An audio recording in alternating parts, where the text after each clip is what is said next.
Greetings, humans. Welcome back to the Black Pill. We're talking Christmas movies.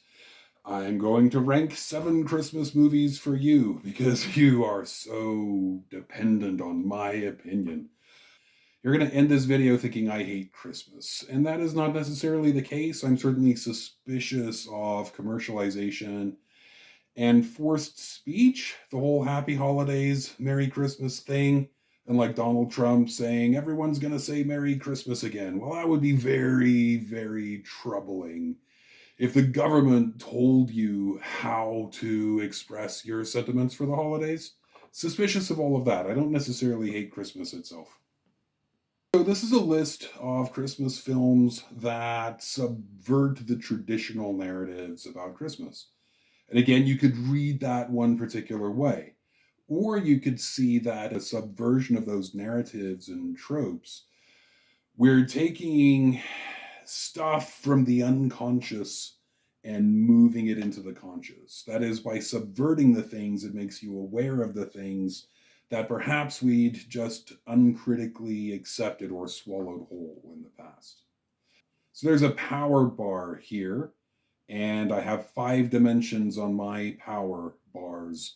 They're entirely arbitrary. They're engineered so the movie I like best comes out on top. So 5 point scales, and the first scale is subversion. The second one is body count. The third one is Christmas songs out of context. The fourth one is how much they hired anti Semitic racist actors. And the fifth one is are there any dead Santa Clauses in the movie? All right, let's roll on to the power rankings. So at number 7, we have Eyes Wide Shut.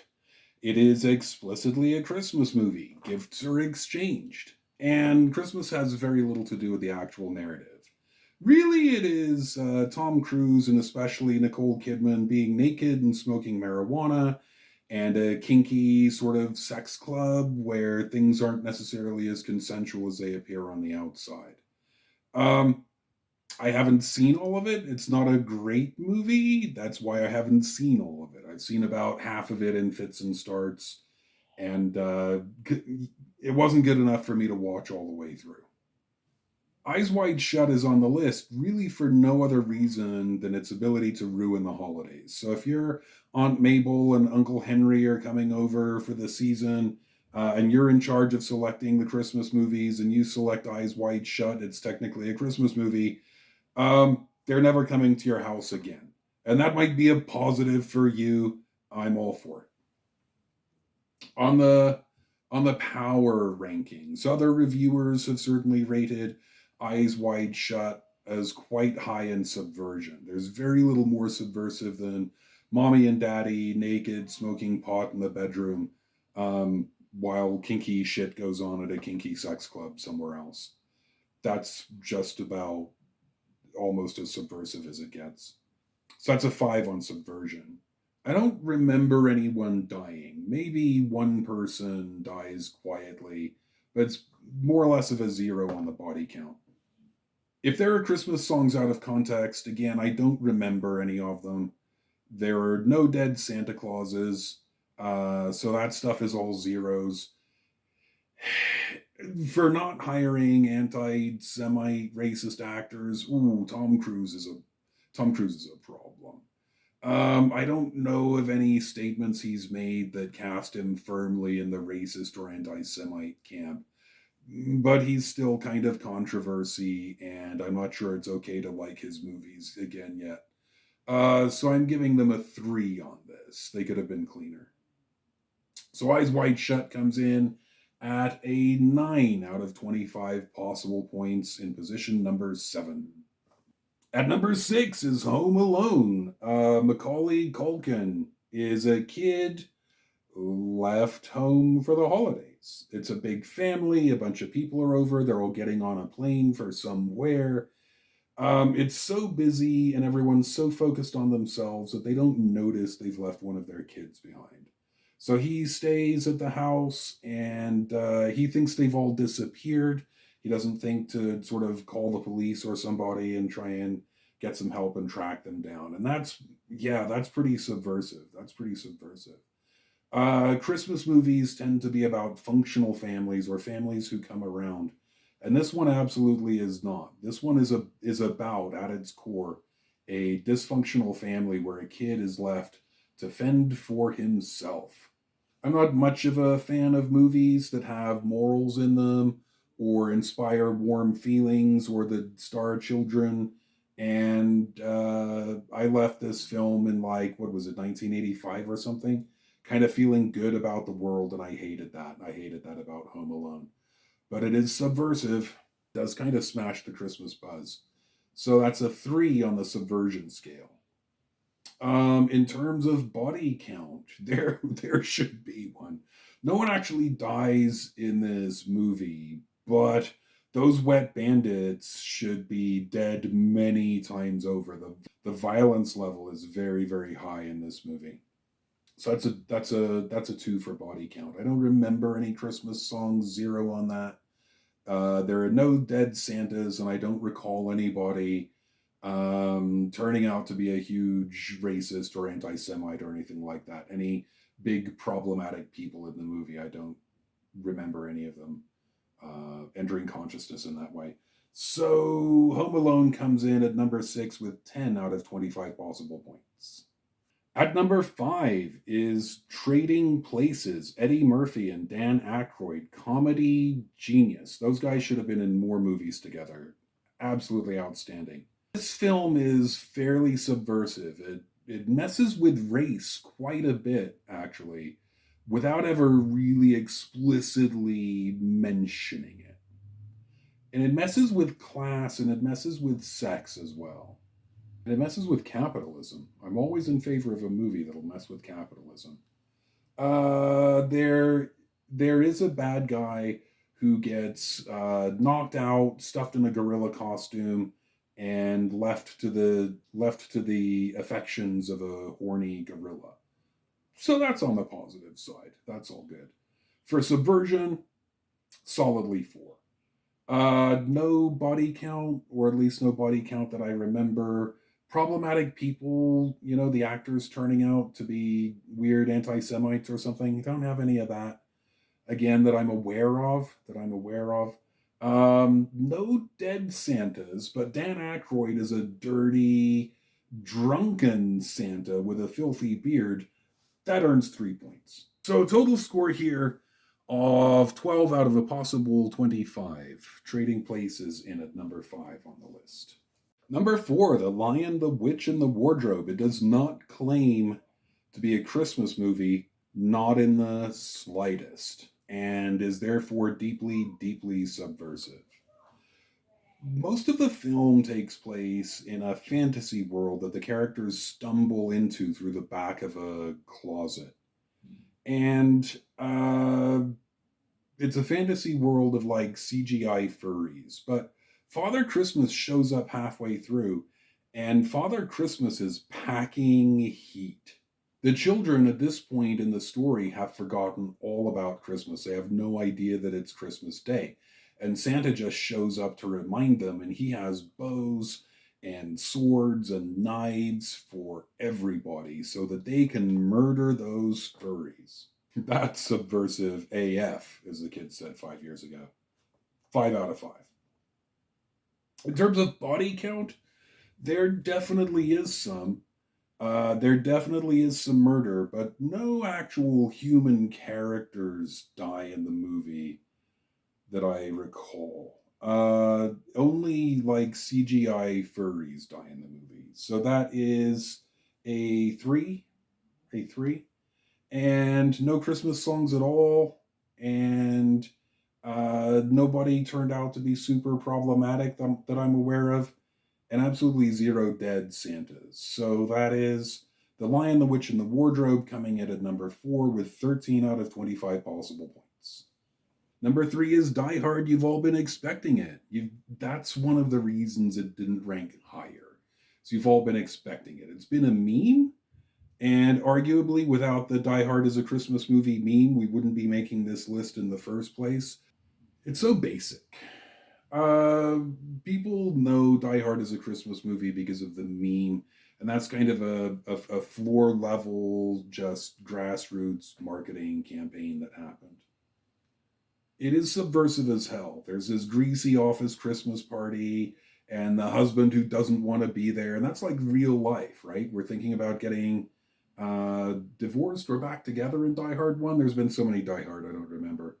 Um, and then it all goes terribly, terribly wrong from there.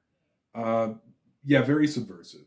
The basic tropes of the Christmas movie is there's a dad, and dad is a workaholic and a bit of a type A personality, but learns through ongoing engagement with family and crisis over Christmas time that there's a true meaning of Christmas, and that true meaning is it's not what's in the boxes and under the wrapping paper. It's about being a good person and helping others. And John McClane does not learn any of that crap. John McClane is a tough guy is tough guy. He is at the beginning, he is in the middle, he is at the end. He has no particular character arc, he doesn't learn a thing, and that is super subversive. This is a action movie. So 4 on subversion. The body count's pretty epic. 5 on that one. Gruesome all the way through. Starts gruesome, ends gruesome, really good. There isn't Christmas music that I remember. Bruce Willis and Bruce Willis didn't turn out to be some weirdo we have to be worried about. Alan Rickman is dead, uh, and probably safe from like Twitter villain of the day kind of thing. His legacy, his memory is probably reasonably secure. I think we're safe on that one. 5. And no dead Santas. I don't remember any Santas at all. If there's a Santa, it's incidental. So that is Die Hard coming in at number 3 with a total score of 14 out of 25 possible points. When I think Christmas movie, I think Lethal Weapon. Lethal Weapon at number 2, extremely, extremely subversive. The opening sequence of the film, if I remember, I haven't seen it since like 1991. The opening sequence of the film is a Christmas tree laud where people are buying Christmas trees for Christmas. But there's no real Christmas in the there's no real Christmas in the movie. The Christmas tree laud is a front for a drug operation, and it's Mel Gibson kind of overacting the part of this crazy half suicidal cop, and the drug deal, it's a the setup drug deal goes really badly. He has a gun to his head, and he basically challenges the perp to shoot him in the face because he doesn't really care. um and that's your introduction to Mel Gibson's character in Lethal Weapon. Almost the only other hint that you get of Christmas in the movie is the soundtrack. There are a couple of really great, vibrant Christmas songs, and they usually are foretelling something really gnarly and bad happening. It's absolutely wonderful. We'll wrap back around to there in a second. This thing is totally subversive of Christmas. We have a suicidal character. He has suicidal depression. We have successful men whose little girls grow up to be hookers and pornography actors and get involved with drugs. We have drug dealers, drug gangs.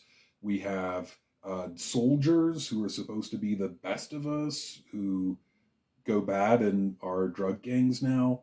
Um, completely subversive. And the opening scene, again, tells you everything you need to know about this film's view of Christmas. 5 out of 5 on subversion. The body count is pretty much untouchable. 5 on that one. Lots of wonderful, gruesome death. They talk about it explicitly. Wow, a lot of people seem to be dying around you. Riggs. That's great.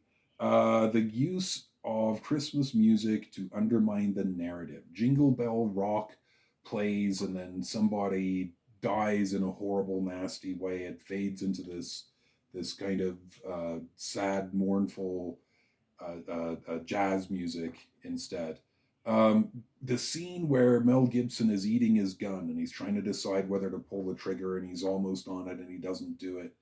I don't remember if Christmas music is playing or if it's only the Bugs Bunny cartoon version of Scrooge playing in the background. But one way or another, Christmas is there, Christmas music is there, and it's offset against this really terrible, um, really terrible thing this guy is going through in his head.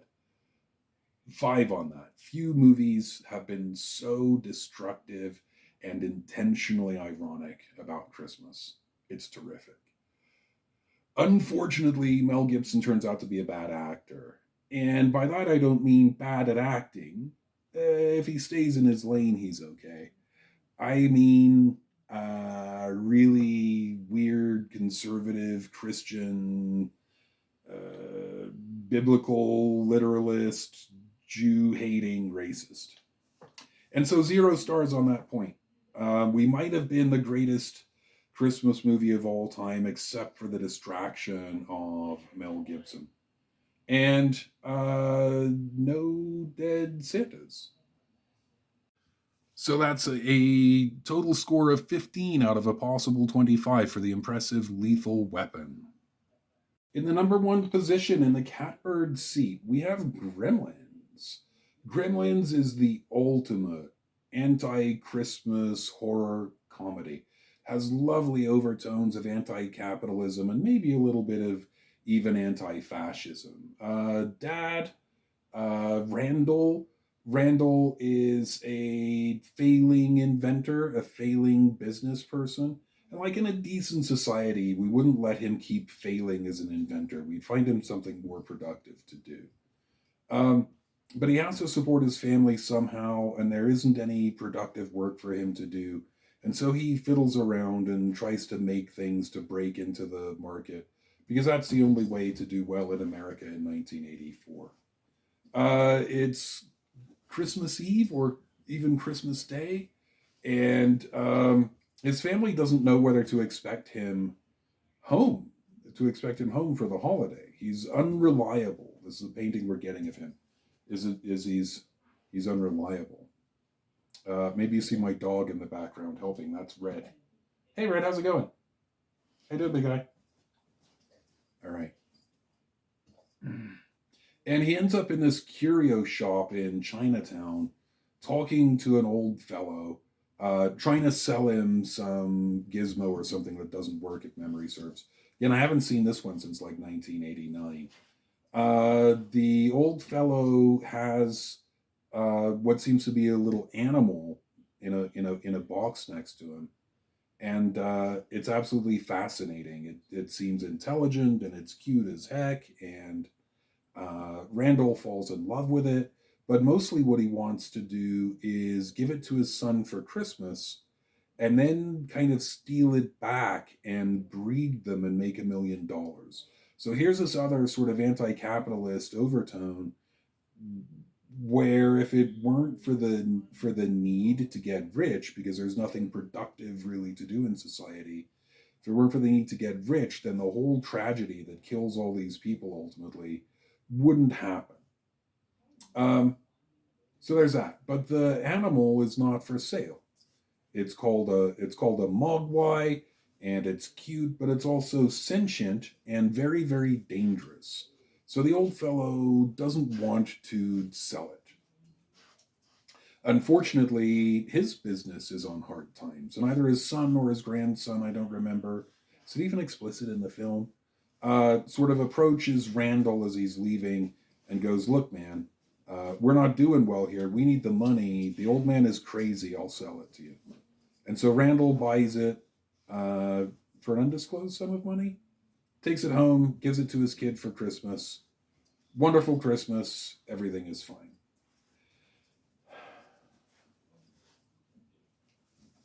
Look at this. They're helping. See that? The dogs are helping. Um, in a reasonable country, we wouldn't sell sentient beings to one another. Nor would old people be forced to such extremes. We'd have some social safety net.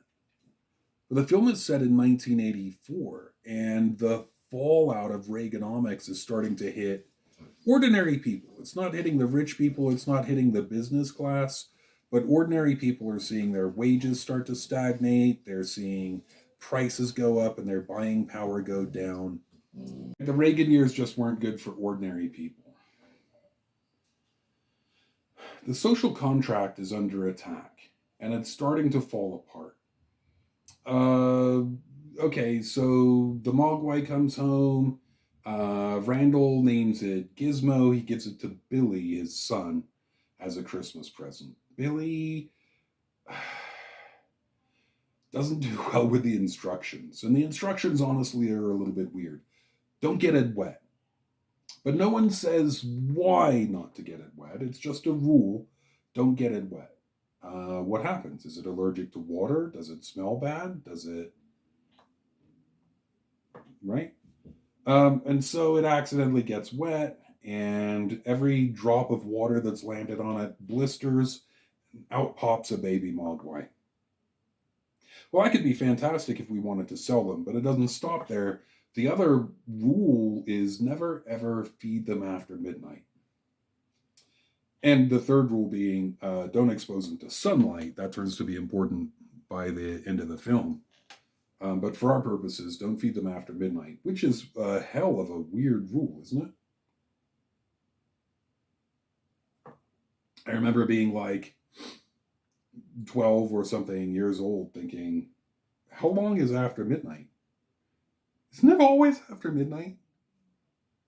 Like, how long after midnight is it before the next midnight? What are the hours in which I can't feed this animal? So that's weird. And of course, they end up getting snacks somehow, and every mogwai that eats food after midnight pupates.